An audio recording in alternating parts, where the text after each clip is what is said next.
Bonjour bien-aimés dans le Seigneur. Je vous salue dans le nom précieux de notre Seigneur Jésus-Christ de Nazareth.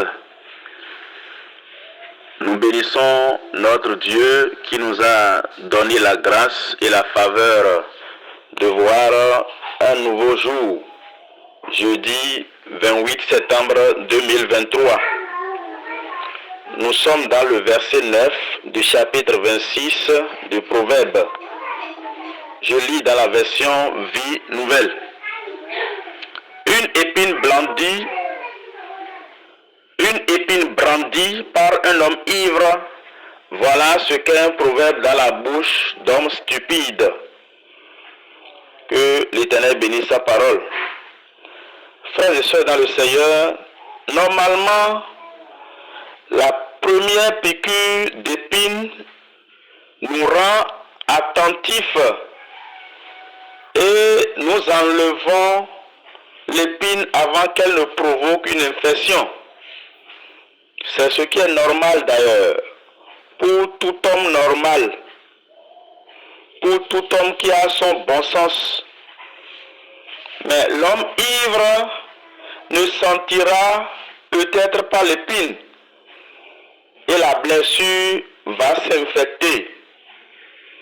De la même manière, un homme stupide, un homme insensé, ne saisira pas forcément la pertinence d'un proverbe parce qu'il ne voit pas comment l'appliquer à sa vie.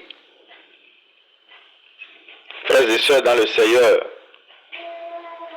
nous remarquons cela dans nos assemblées aujourd'hui lorsque la parole de Dieu sort.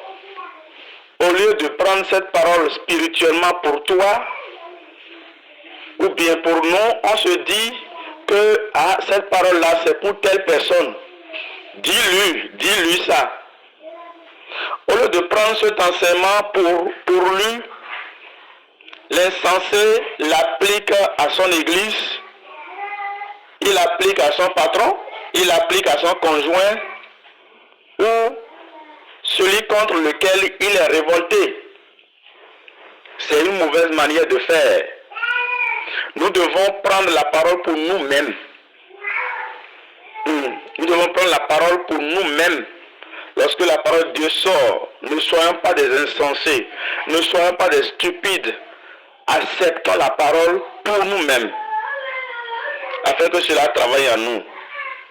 La prochaine fois que nous penserons,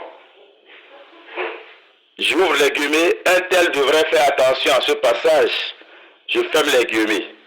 Si nous pensons de cette manière, demandons-nous si le message ne nous concerne pas d'abord. Frères et sœurs dans le Seigneur, ne réagissons pas comme un insensé. Ne faisons pas comme un stupide.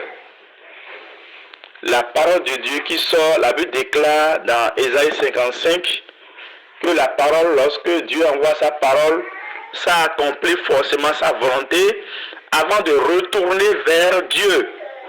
Donc si une parole de Dieu sort dans notre congrégation, rentrons en esprit, demandons-nous, est-ce que ce n'est pas à cause de moi que Dieu parle?